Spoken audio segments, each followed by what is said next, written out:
ولبهذا المشيطان الفاتحة. أعوذ بالله من الشيطان الرجيم. بسم الله الرحمن الرحيم. الحمد لله رب العالمين الرحمن الرحيم مالك يوم الدين إياك نعبد وإياك نستعين اهدنا الصراط المستقيم صراط الذين أنعمت عليهم غير المغضوب عليهم ولا الضالين آمين. بسم الله الرحمن الرحيم. الحمد للمعلم الطلاب ومسهل الخير لمن يتعلم ثم الصلاة والسلام على النبي وآله وصحبه جايوبه. يا ربنا كفر عنا ذنوبنا ووالدينا ولمن هو مسلم. ندعوك اللهم علما نافعا من يومنا إلى الحساب يقوم. آمين آمين آمين ويا فتاح. آمين آمين آمين ويا عليم. Bismillah walhamdulillah wassalatu wassalamu ala sayyidina Muhammadir Rasulillah wa ala alihi wa ashabihi wa man tabi'ahu hudahu wa jama'atah wa la hawla wa la quwwata illa billah. Amma ba'd. Para ustaz, para hujjaj, para sesepuh dan seluruh jamaah Masjid Mujahidin yang dirahmati oleh Allah. Alhamdulillah malam hari ini kita kumpul kembali untuk melaksanakan pengajian kita membaca kitab Ta'limul Muta'allim. Mudah-mudahan apa yang akan kita baca menjadi ilmu yang bermanfaat di dunia wal akhirah. Amin ya rabbal alamin. Dalam tolabul ilmi atau mencari ilmu, menuntut ilmu, pembahasan yang lalu kita diharapkan memilih ilmu mana yang harus kita dahulukan. Memilih ilmu-ilmu yang penting untuk kita. Pertama urutannya para ulama termasuk diantaranya musannif pengarang di sini dahulukan ilmu fikih, karena ilmu fikih ini ilmu yang kita butuhkan, bahkan tiap hari kita butuh yang namanya fikih. Wudu kita pakai fikih, kita nyuci baju pakai fikih juga. Nyuci baju itu menghilangkan najis itu pakai ilmu fikih. Kalau nggak pakai ilmu fikih salah semua itu. Ada mu'alif itu Alim Syafi'i Hadami Allah yarham, itu di Tawdihul Adillah dalam kitabnya, saya ingat banget kata-katanya itu, kalau kita mencuci pakaian atau nyuci baju, ini bahasanya beliau air maranin najis, jangan najis maranin air begitu. Air maranin najis, jangan najis maranin air. Itu fikih juga itu. Kalau air maranin najis itu begini gambarannya, bak atau ember kita taruh baju kotor yang ada najisnya. Nah kita siramin. Jadi belum ada airnya, kita siramin, itu namanya air maranin najis. Bener nih secara fikih. Airnya mensucikan, airnya nanti disebut dengan air mustakmal yang udah bekas pakai nyuci najis. Jadi bagaimana? Nggak najis itu air, tapi mustakmal, udah nggak bisa dipakai buat wudu, nggak bisa dipakai buat nyuci lagi. Beda kalau najis maranin air.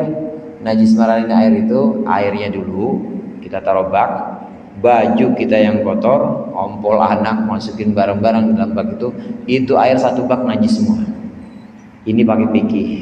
Fikih ini ilmu yang harus didahulukan. Sholat kita, cara kita membersihkan najis, mengangkat hadas, fikih. Kemudian yang kedua yang harus didahulukan ilmu tauhid, kata musannif, kata pengarang kemarin. Ilmu tauhid, ilmu tentang keesaan Allah, sifat-sifatnya Allah, kemudian iman kepada para malaikat, sifat-sifat malaikat, dan kita bisa membuktikan. Karena orang belajar ilmu tauhid itu harus bisa membuktikan bahwa Allah itu satu.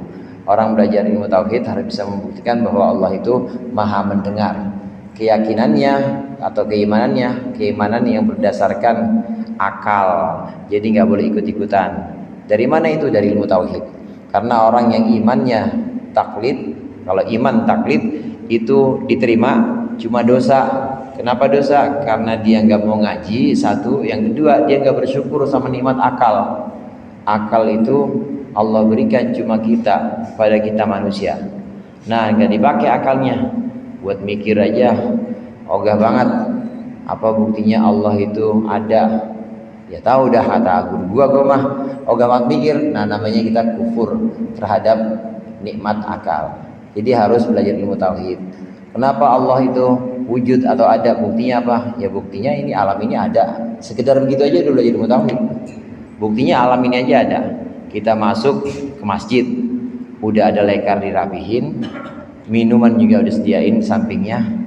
Kira-kira menurut kita ada nggak yang ngerapihin lekar tuh? Akal kita, menurut akal kita ada nggak yang ngerapihin lekar tuh, Pak? Ada. Begitu juga alam semesta ini udah ada begini, berarti ada yang mengadakan. Iya, lampunya lah berarti ada yang nyalain, Bang Toib apa siapa, itu bukti akal. Maka orang yang nggak mau ngaji tauhid itu imannya taklid, imannya ngikut-ikutan diterima, cuma dosa dia nggak menggunakan nikmat akal. Kalau ibadah hadirin, taklid emang harus taklid. Kalau ibadah, sholat emang ikutin Rasulullah udah gitu, jangan bikin-bikin sendiri. Sholat madhabnya madhab Monas gitu nggak bisa. Kalau ibadah taklid memang, tapi kalau akidah nggak boleh taklid.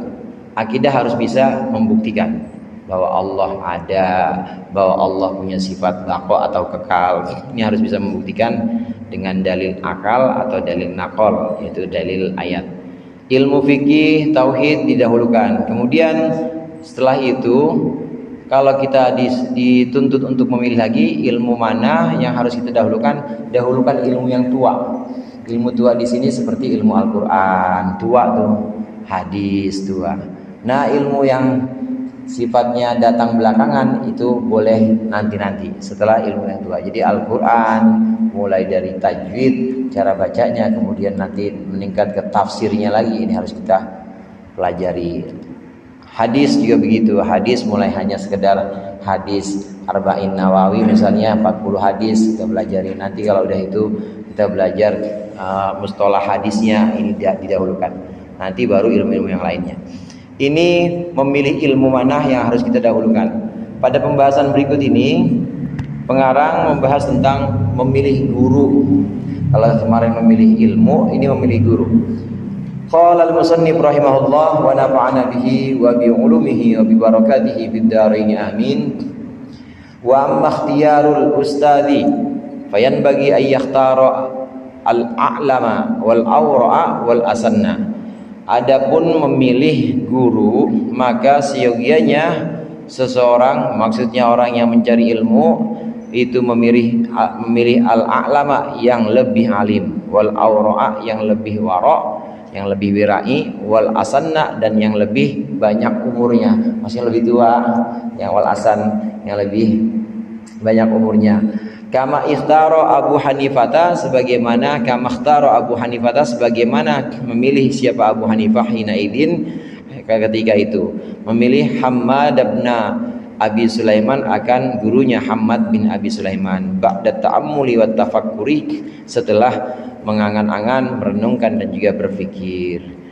Cara kita memilih guru, yang pertama pilih al-a'lam. Al-a'lam itu yang punya kelebihan ilmu, artinya yang lebih tahu, yang lebih alim dibanding ilmu yang lain. Dipilih mana yang paling alim, cari itu guru.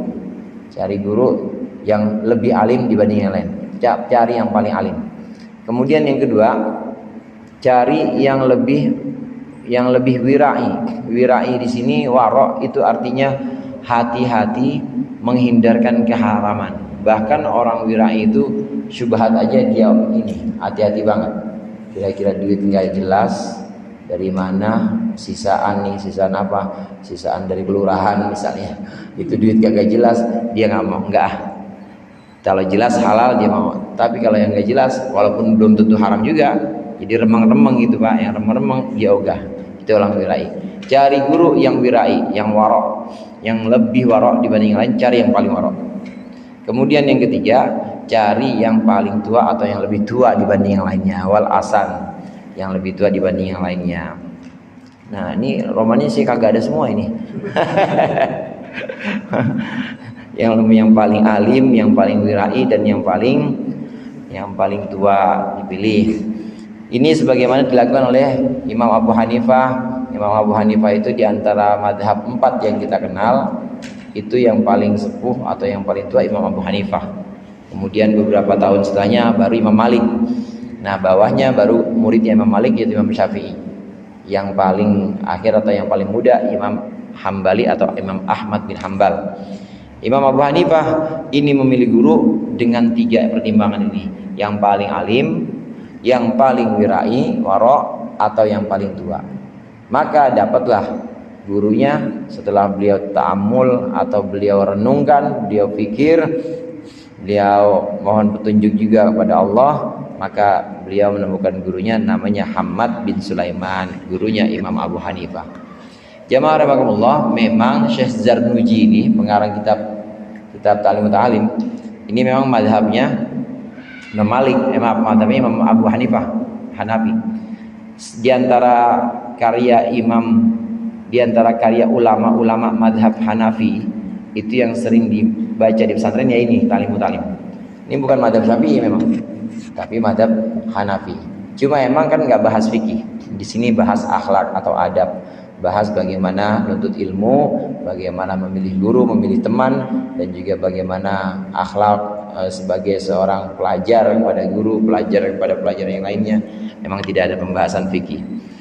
Ini memang pengarang adalah salah satu ulama madhab Hanafi. Maka contohnya di sini Imam Abu Hanifah. Imam Abu Hanifah memilih guru yang lebih alim, yang paling alim, yang paling wara' dan juga yang paling tua di antara yang lainnya. Wa qala, dan berkata Abu Hanifah, wajadtuhu syaikhan waquran. Wajadtuhu syaikhan waquran haliman saburan fil umuri. Aku mendapati guruku syaikhan waquran sebagai seorang yang sudah sepuh dan juga orang yang banyak ketenangannya. Waqor itu kalau banyak namanya waqur, jadi banyak tenangnya. Jadi bersahaja itu namanya waqur. Kemudian tenang, enggak gerasa gerusuk, enggak geradak geruduk, pokoknya kalau mutusan apa-apa tenang, jalannya tenang, akhlaknya juga tenang, enggak temperamental, kemudian enggak gerasa gerusuk kalau memutuskan sesuatu dari jalannya aja udah ketahuan. Orang sepuh, kemudian berwibawa, bersahaja, haliman, dan juga orang yang aris itu, halim itu orang yang mudah memaafkan. Orang yang mudah memaafkan.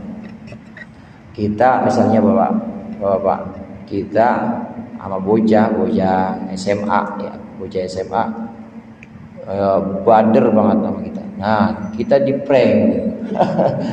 Kita dikerjain sampai sarung kita pada kotor semua. Kira-kira bisa balas nggak tuh kita sama anak SMA? Bisa kita balas nggak tuh?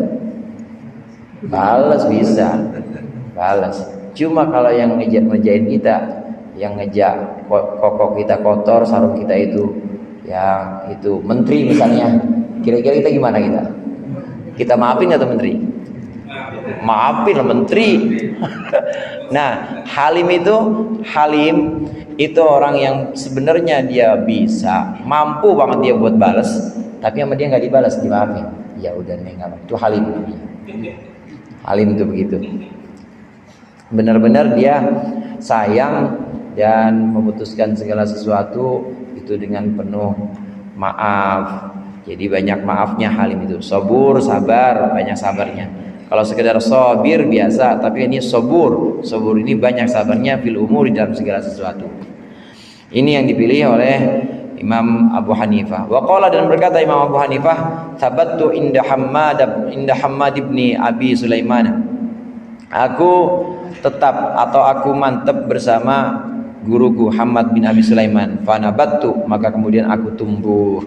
Maksudnya aku tumbuh lantaran guruku ini adalah guru yang memang qualified kalau kata orang Sunda.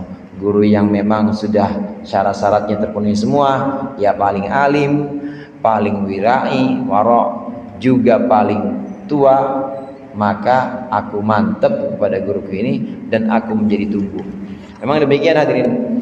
Di antara tanda-tanda kalau guru kita itu ilmunya manfaat, itu kita tenang, kemudian selesainya gitu ya, selesainya belajar kita kepada guru itu insya Allah kebuka aja yang diajarin.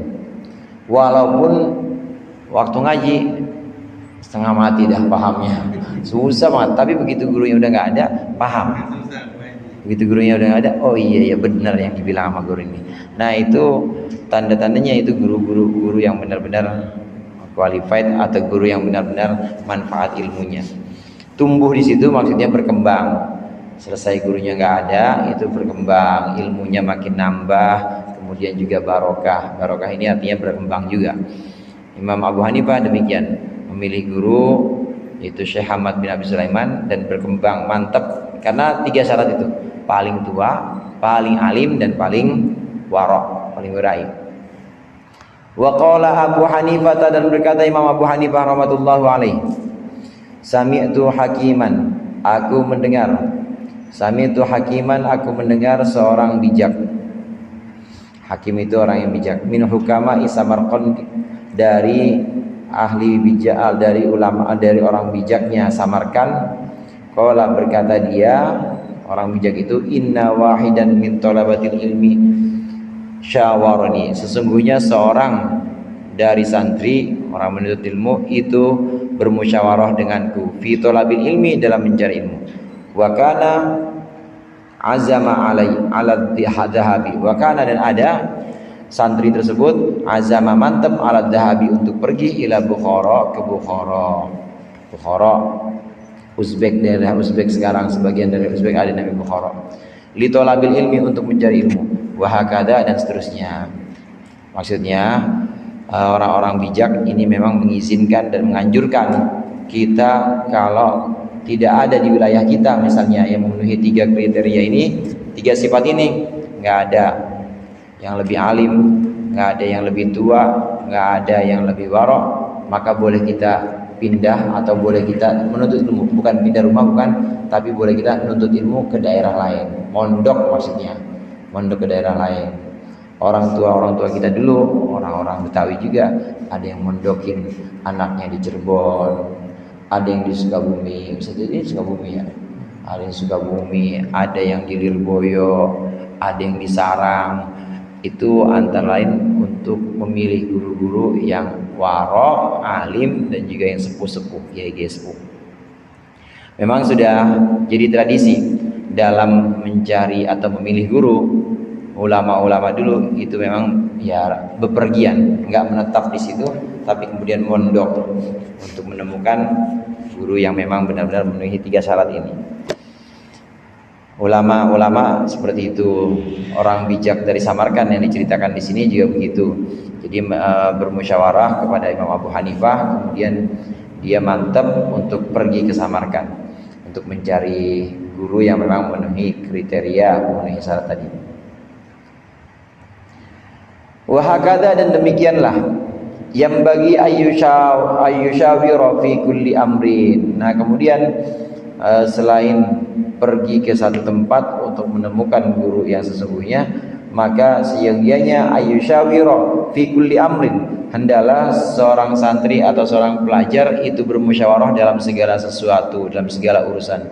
Fa innallaha ta'ala amara rasulahu sallallahu alaihi wasallam, bahwa sungguhnya Allah Ta'ala memerintahkan Rasulnya memerintahkan Nabi Muhammad Sallallahu Alaihi Wasallam bil musyawarati, dengan musyawarah, fil umuri, dalam beberapa urusan, walam yakun, dan padahal tidak ada, aftona minhu, tidak ada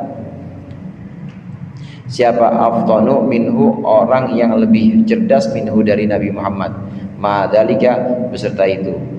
Amara bil musyawarati, amara, umira, diperintahkan Rasulullah bil musyawarati, dengan musyawarah.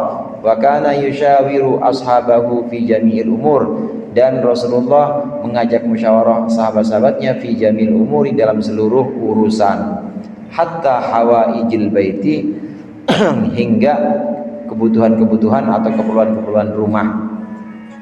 Ini tentang musyawarah.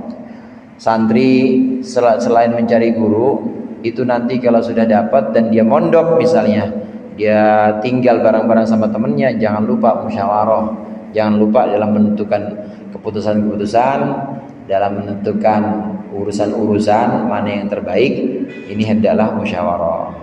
Itu jelas ayatnya. Ayatnya itu wasyawirhum fil amr, dan ajaklah mereka Muhammad, ajaklah mereka sahabatmu, wasyawirhum bermusyawarah, ajaklah mereka bermusyawarah. Maksudnya para sahabat itu hendaklah diajak musyawarah. Wasyawirhum fil amr. Ajakan musyawarah ini atau sunnahnya musyawarah ini diperintahkan oleh Allah kepada Rasulullah supaya Rasulullah ngajak para sahabatnya musyawarah.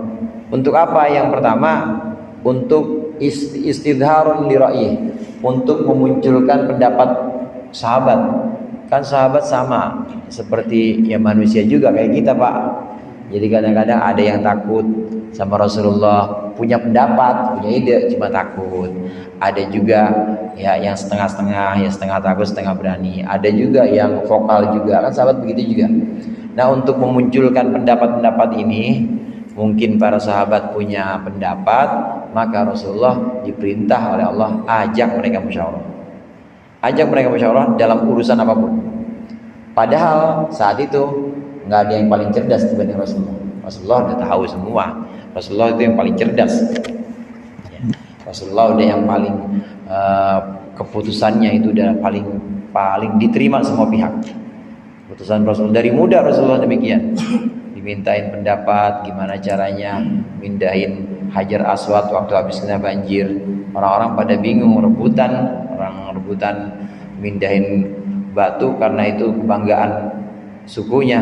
Maka Rasulullah ini minta pendapat. Emang dari dulu Rasulullah paling cerdas dan pendapat-pendapatnya itu paling banyak memenang. Jadi semuanya itu menang, semuanya itu win-win solution.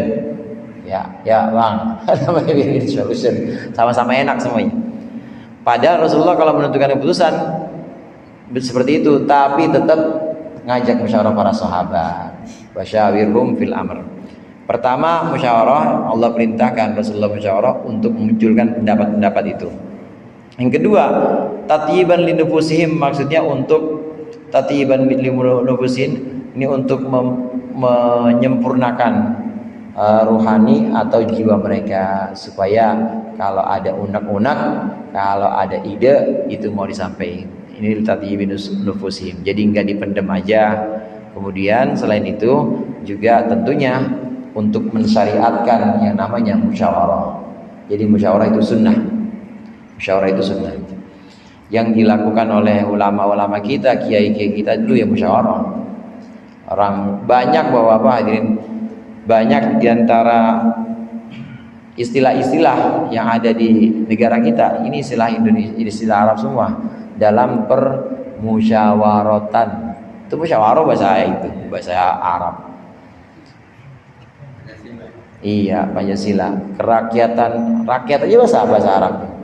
Ro'ayar riayatan, ro'iyah. Ro'iyah itu yang di ini. Ro'iyah itu mar'an atau sesuatu yang digembalakan. Ra'iyah. Keadilan tuh, adil bahasa Arab juga. Kerakyatan yang dipimpin oleh hikmat juga tadi. Hikmat itu orangnya namanya hakim. Ini namanya hikmah. Hikmah itu kebijaksanaan.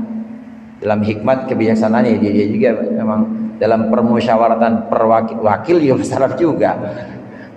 Nah, musyawarah di sini juga bahasa Arab, memang sudah diserap menjadi bahasa Indonesia. Orang-orang tua kita dulu, ulama-ulama memang musyawarah. Sunnah musyawarah dalam segala urusan.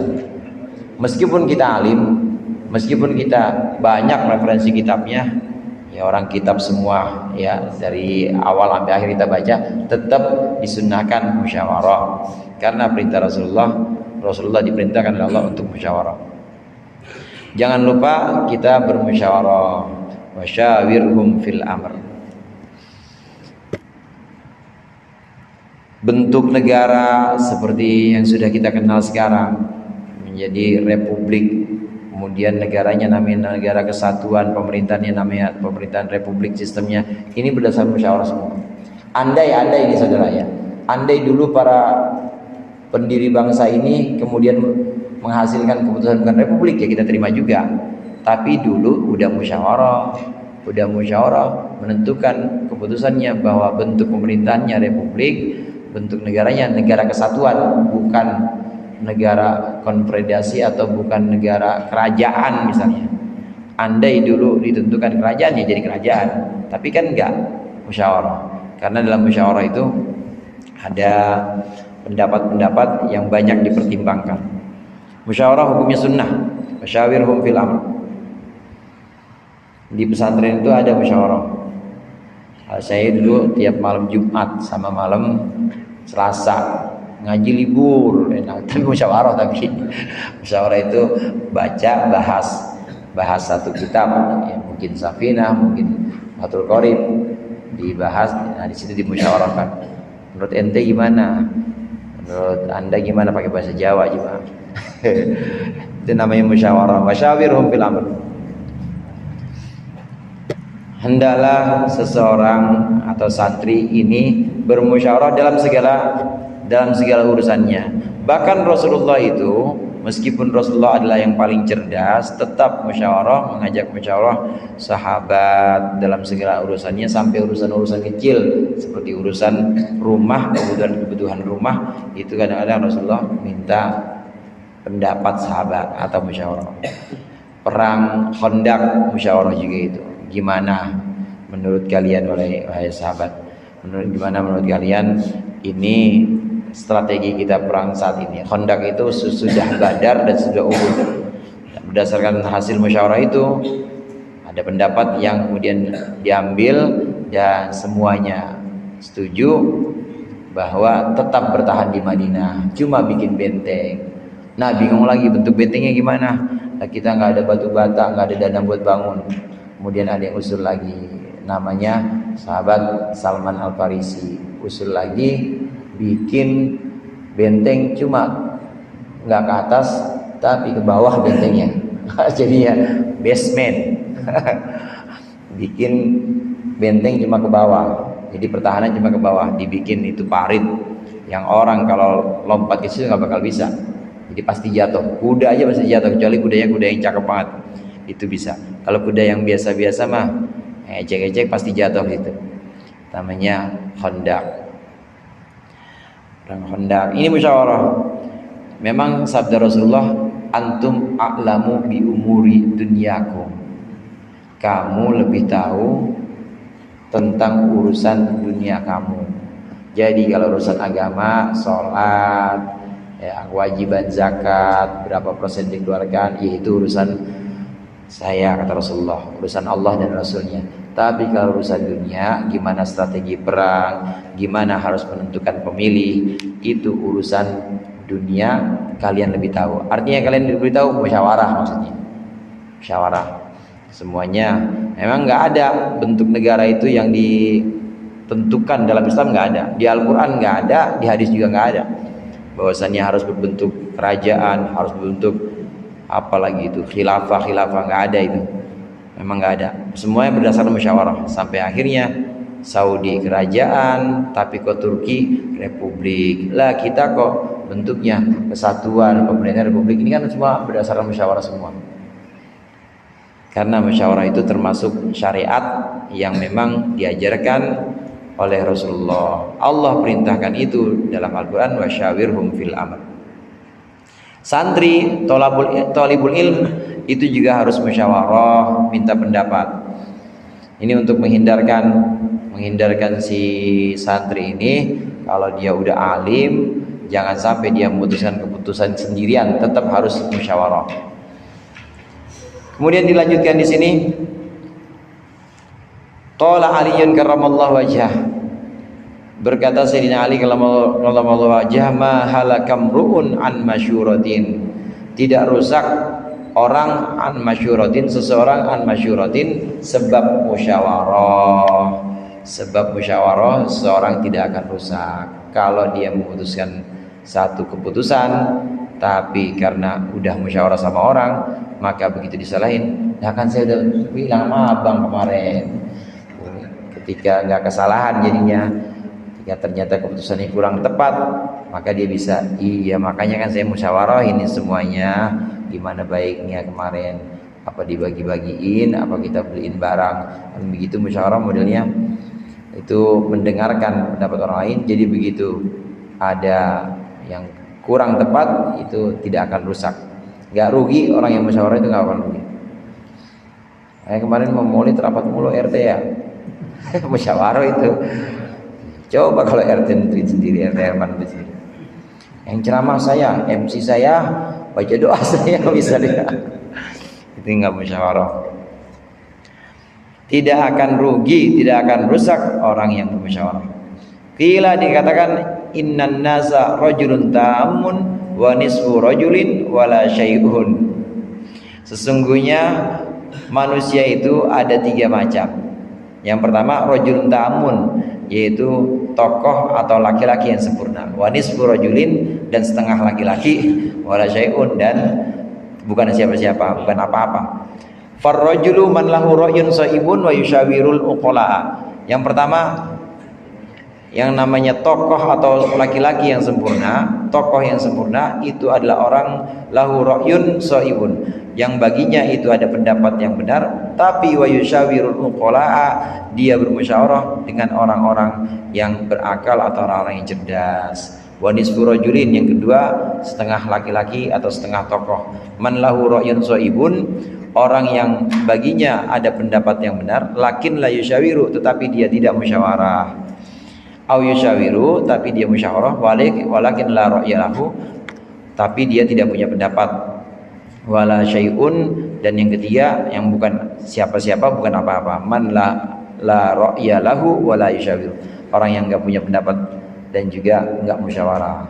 Ada 3 macam orang dari segi kesempurnaannya, kesempurnaan ini, kesempurnaan dalam mengambil keputusan. Yang pertama itu laki-laki atau orang yang sempurna.